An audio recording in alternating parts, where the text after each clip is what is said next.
Good morning friends. நம்ம வந்து mutton biryani இப்போ செய்வது எப்படின்றத பார்க்க போகிறோம். கொஞ்சோண்டு ஆயிலை வந்து நம்ம ஊற்றிக்கிறோம். குக்கரை வச்சு 2 ஏலக்காய், 2 லவங்கம், கஸ்தூரி மேத்தி எல்லாத்தையும் நம்ம வந்து போட்டுடணும். போட்டு அதை வெடிக்கிறதுக்குள்ளே பட்டையும் போட்டாச்சு.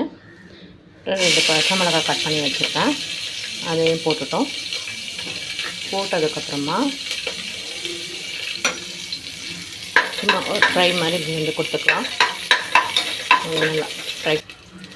ஒரு பிரியாணி இலையை வந்து சேர்த்துக்கிட்டோம். அதில் இப்போது ஒரு 2 வெங்காயம் மட்டும் கட் பண்ணி வச்சுருக்கேன். இது வந்து நான் வந்து ஒரு 1.5 டம்ளர் அளவு மட்டும் தான் செய்ய போகிறேன். ஒரு 2 பேர் அளவுக்கு மட்டும் செய்ய போகிறேன் பிரியாணி. அதனால 2 வெங்காயம், பெரிய வெங்காயத்தை நீட்டமாக மெல்லிசாக கட் பண்ணி வச்சுருக்கேன். வெங்காயத்தை போட்டதுக்கப்புறமா கொத்தமல்லியும் இந்த புதினாவும் நறுக்கி வச்சுருக்கேன், அதையும் வந்து அதோட மிக்ஸ் பண்ணிக்கிறேன். இது வந்து கொஞ்சம் ப்ரௌனிஷாக ஆகணும்.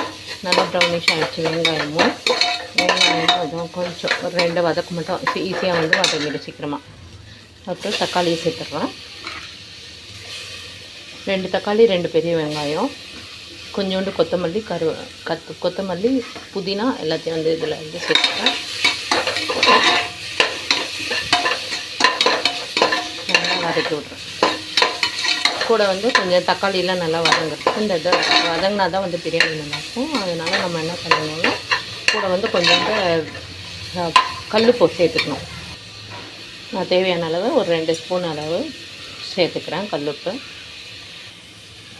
இது கொஞ்சம் நல்லா வதங்கிட்டதுக்கப்புறமா ஒரு 1/2 ஸ்பூன் மட்டும் வெறும் மிளகாத்தூள் சேர்த்துக்கிறேன். கொஞ்சோண்டு பிரியாணி அதில் ஒரு ஸ்பூன் அளவு வந்து நம்ம இஞ்சி பூண்டு இதில் சேர்த்துக்கிறோம். இதில் சேர்த்துட்டு நல்லா வதங்கணும். ரெட்டிஷாக வதங்குற வரைக்கும் இதில் பிரியாணி போட்டோம்னு பார்த்திங்கன்னா நல்லா வதங்கிடணும்.